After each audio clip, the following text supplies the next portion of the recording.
Alright folks, Pitching Ace 88, we are back. Let's play Chapter 3, Out of Steam, Case 15, Mysteries of the Past, where we saw Ramirez. Ace, our investigation into Orville's murder during a historic steam pack flight is finally lifting off the ground. Between the victim's romantic affair with the Commissioner's estranged wife and the bitter dissolution of his partnership with Miss Gunwood, there's plenty of motive to have wanted him wrecked for life. But did any of them actually do it? Ace, they need you back at the transportation pavilion immediately. Is everything alright, Constable Ramirez? Not really. An angry mob has taken over the pavilion. They're threatening to destroy every invention there. I tried calming them down, but I think I made it worse. Thank you for alerting us, Constable. Ace will see to that mob immediately. Down with progress. Down with the machines. Machines keep taking our jobs. Say no to machines and yes to people. Alright, that's enough. Everyone please calm down. The senior trooper Ace from the flying squad. The leader of this mob stepped forward at once. Oh, these are cops. The cops are here. Everyone run! Ace, I can't believe they dispersed so quickly. So much for standing your ground. You're right, maybe searching the scene will tell us what was behind that protest. And then of course when Ramirez says that, they're like, he's not really a cop. Don't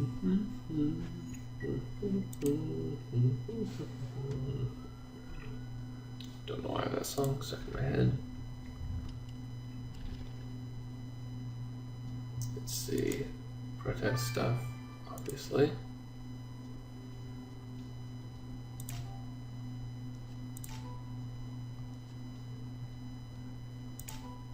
Ooh, some cognac.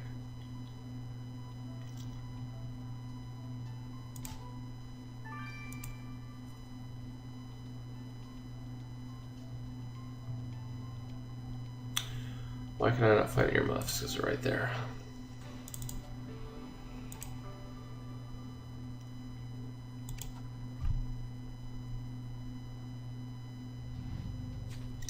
Well, Ace, good thing we got here before the mob destroyed any inventions. However, they did leave behind a stack of protest signs. Maybe searching through them will tell us more about their cause, and whether they were involved in this murder.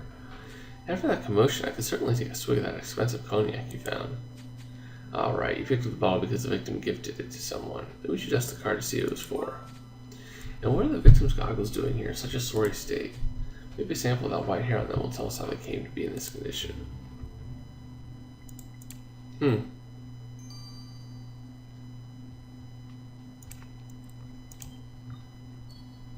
don't know.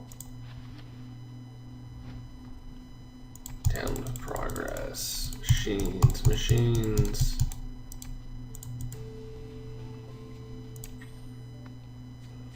Ace, the leaflet you found under the sign says the protest was sponsored by an organization called People Against Progress. I've never heard of them, but I'm certain Evie can tell us more. Let's get this leaflet to her promptly. People Against Progress. Pop.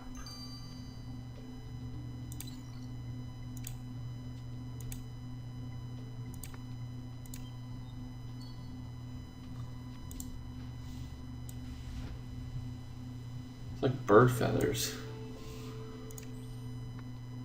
Ace, now that we have the white hair from the victim's damaged goggles, let's put it under the microscope to see from whence it came.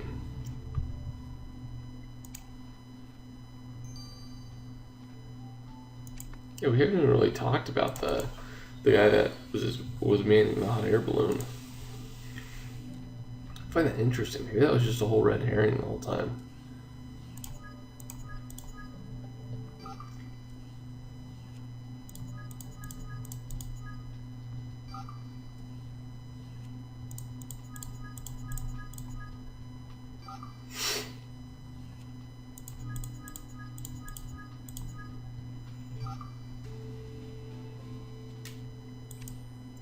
Dog.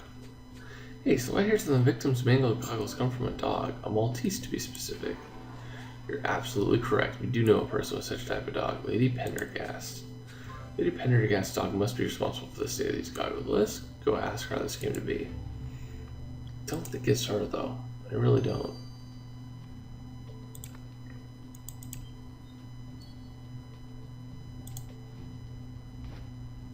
Who is this to?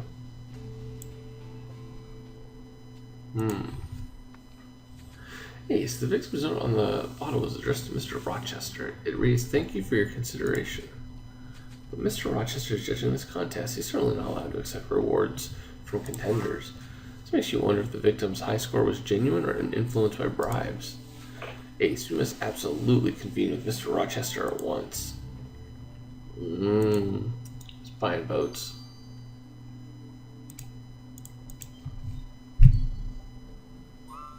Lady Pendergast, what was your dog doing with the victim's goggles? They're all chewed up. Oh, my dear girl, that man is dead. He certainly doesn't need those goggles. Why are you bothering me about them?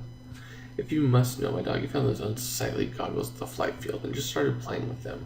I thought it was amusing. You thought it was amusing for your dog to use a dead man's belongings as a chew toy? Oh, don't get on your high horse, my dear girl. That poor man was nothing. He thought he would fly high with his contraption, but he'd never become one of us, the Concordian elite.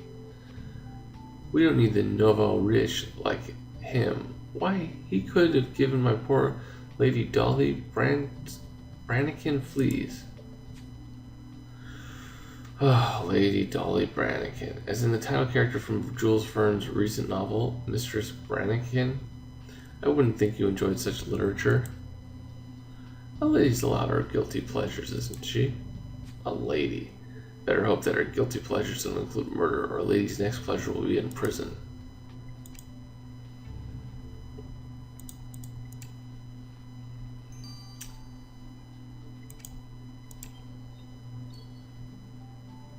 Excuse me, Mr. Rochester, but we found the bottle of expensive cognac Mr. West left you. Was he trying to bribe you? Oh dear, I was afraid this would come to light. You see, Mr. West had invited me to his workshop to show me a new rifle, as I love hunting. I thought nothing of it. But then Mr. West presented me with that bottle as a gift, and that was unacceptable. So you didn't take Mr. West's bribe? Of course not. Regardless of what you may have heard about my family, I am a man of dignity and ethics. And as you know, I'm a patron of innovation. I help inspire creativity. I take Jules Verne as my example. I shan't have mediocre inventor tarnish my name with his actions. Well, Mr. Rochester, I just hope it didn't arouse your shameless act of murder. No, he doesn't have the badge. I think it's probably either the girl or... Let's see, who do I think it is at this point? I think it's her. It's gonna have to do something with a chain. Oh, it could be a monocle. If it's a monocle, it's no, it's maybe less. Anyways, it could be a lot of things. I'll see you guys in 9 hours. Been Pitching Ace 88. Or what? Alright folks, Pitching Ace 88, and we are back with Little Tiny, right? Yes. Ace, I must talk to you. That reporter Catherine Wolf sent me this notebook. It's a gift. Can you believe it? What could it mean? Well, it could mean that Catherine likes you. After all, she sent gifts to women before. No, that can't be. Last time I saw her, she was absolutely infuriating. And, oh, never mind. You're not here for that. You want to know about the leaflets the protesters left behind? I made some inquiries and discovered that the People Against Progress is a group of extreme Luddites. In general, the Luddites are vehemently opposed to the prospect of machinery replacing human labor, and they destroy machinery as a form of protest. More importantly, the leader of People Against Progress is someone you've already met, Abe Mullins. Oh, Abe Mullins, the train driver? But he seems so excited about all the new inventions. Mr. Mullins' enthusiasm must have been a cover for more hostile behavior. Ace, we need to go speak to him at once. Boom, top of our list. Boom, top of our list. Dude, look at your yellow hair. Look at your yellow hair. I'm super jealous now. Mr. Mullins, you're the leader of a Luddite group bent on destroying the inventions on exhibit here. Wait, Suture Brace, I don't think you understand. The truth is, the jobs and livelihood of workers are at stake. With this machinery to do the work, there'll be no need for humans anymore. Well, you do realize that without progress, there would be no trains for you to drive. Hey, progress needs to stop somewhere. I understand the rifle I use replace bows and arrows, but these steam packs and things will replace my trains, and I'll be out of a job. Why don't you go learn another skill? I won't stand for this. Like Jules Verne said, trains like time and tide, stop for no one, and I will not stop my train. Well, let us hope you didn't stop the victim's train, or your final destination will be a jail. Ace, this murder investigation has certainly taken us on quite the journey. Between scandals and slander, our victim spared no effort in amassing a collection of enemies. And I don't think this is a flight of fancy to say that we're closing in on the killer. Let's return to the flight field to look for more clues. Yeah, I was gonna say, I mean, with like the tech boom and everything, I just got into a field where I'm the communicator between all those guys. And I have a little bit of like, you know, project management skills, technical writing, stuff like that. It's just what you gotta do. Get into a field that you know is always gonna be there.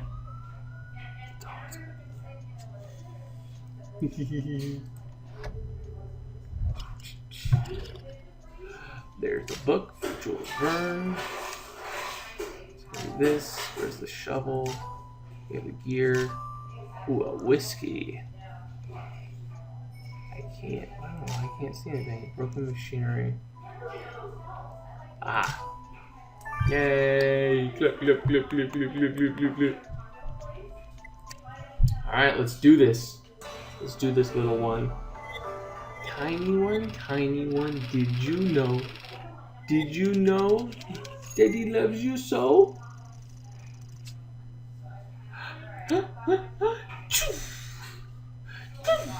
Wiggle, wiggle, wiggle, wiggle. Wiggle, wiggle, wiggle, wiggle, wiggle. Hey, careful with the paper, okay? Wiggle, wiggle, wiggle, wiggle, wiggle, wiggle. Wiggle, wiggle, wiggle, wiggle, wiggle. Ace, this Jules Verne book could definitely put us on the killer's trail, knowing their reading preferences, and look, there's a page torn out. You're right, the edges of the tear match perfectly with the page we found earlier with the killer's drawing on it. This book must belong to our killer, and taking a sample of that blue seal will surely get us one step closer to them. And in this world of advanced gadgetry, this pile of odd pieces could very well be a vital clue. You can reassemble them. Quickly, Ace. Alright. Are we gonna go spinny spinny? On your mark. Get set.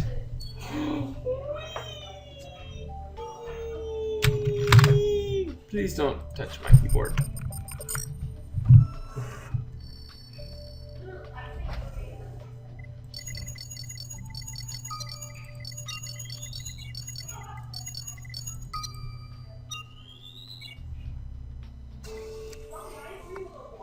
Ace, now that we have sampled the blue liquid from the killer's book, we can send it to Viola post-haste. Post-haste. Post-haste. Post-haste.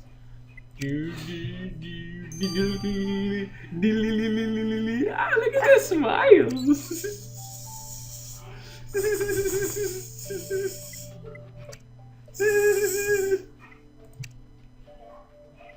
can do on your mark, get set.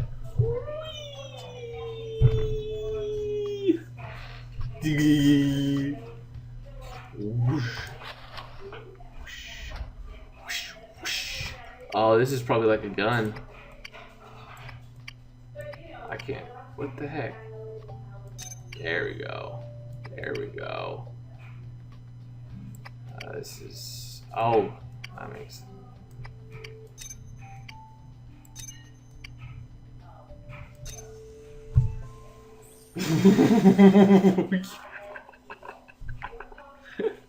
Oh, you're having so much fun with that knee. Ace, this looks like some sort of firearm to me. I think that we kind of done on our crime scene. I wonder if it could be our murder weapon. The best way to find out is to send it to Rose.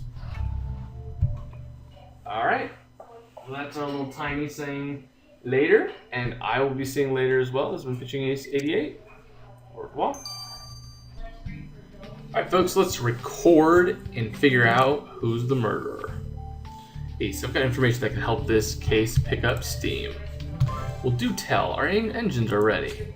The blue liquid you found on the killer's book is none other than Mr. Hampshire's one-eyed man cleaner.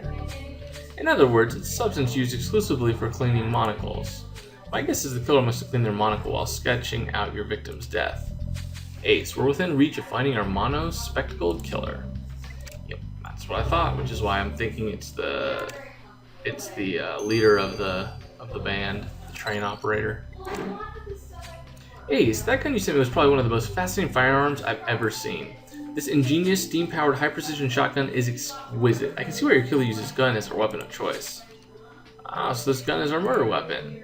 Yes, and interestingly enough, there was almost a noticeable clue left inside this gorgeous piece of machinery. There was a small metallic object lodged inside the gun that didn't seem consistent with the rest of the structure. When I pulled it out, I realized that the object is actually a piece of a world exhibition pin. It must have broken off when the killer shot the gun. So that means our killer is wearing a world exhibition pin.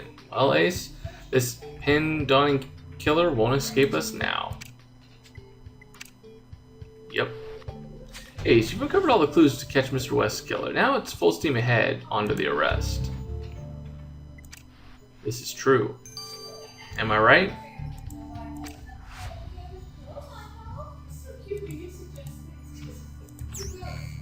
Yep. Do it.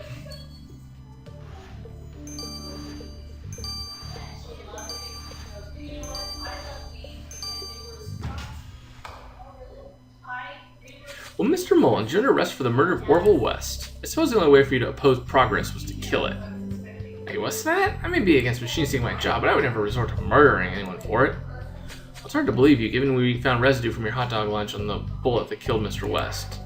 Well, everyone here eats hot dogs. They're the best in town. Heck, some people just come just to dine on them. Yeah, but do those people also sketch murder plans in their Jules Verne novels? Because we found George, who certainly gave this murder a great deal of thought. Oh, I do enjoy Mr. Verne's literature for its sense of adventure, but that still doesn't make me a killer. No, but the murder weapon does, and we found it, with a piece of your exhibition pin lodged in it, no less. Fine. I killed Orville West. You want to know why, Signature Brace? The truth is, there's no room for heathens like Orville West in this world. He built his crazy flying contraption so he could make men fly like birds. If God had wanted us to fly, he would have given us wings. That blasphemous inventor was defying natural law. What's next, huh? I don't know where it's all going. These inventors will want us to all become flying robots. We'll get metal parts right into our brains. The technology apocalypse is coming, Signature Brace. I feel it, and I had to stop it. Alright, Mr. Mullins, those sound like the ramblings of a madman, which leaves me no choice but to place you under arrest. We're going to put you under arrest regardless, but... Mr. Mullins, you're on trial for the murder of a famed steampack inventor, Orville West. How do you plead? Oh, not guilty. I was saving the world from him and his flying contraptions. Well, your ideas of public service are certainly warped, Mr. Mullins. Can't wait until I retire and no longer have to deal with criminals like you. As it is, for your safety and the safety of your fellow Concordians, this court hereby sentences you to 15 years in the Concordia Psychiatric Penitentiary. I'm not crazy. You don't see. The world will end when humans fly. Cuckoo, cuckoo. Crikey, Ace. That was quite the revelation. To think a brilliant inventor died because of someone's irrational fears. Mr. Mullins wasn't even concerned the new inventions would steal workers' jobs. He just couldn't stand the thought of people being able to fly. Yeah, this exhibition was supposed to bring out the best of humanity, but it seems to be also bringing out the worst. But I suppose you're right, Ace. It's no time for me getting a fit of the morbs. There are more sensational inventions just waiting to be discovered. Hopefully people don't keep dying. But that finishes off Chapter 3. Chapter 4, guys. Somebody sent me a little teaser. It's going to be crazy. But anyways, guys, I'll see you guys there. This has been Pitching Ace 88. Over and out.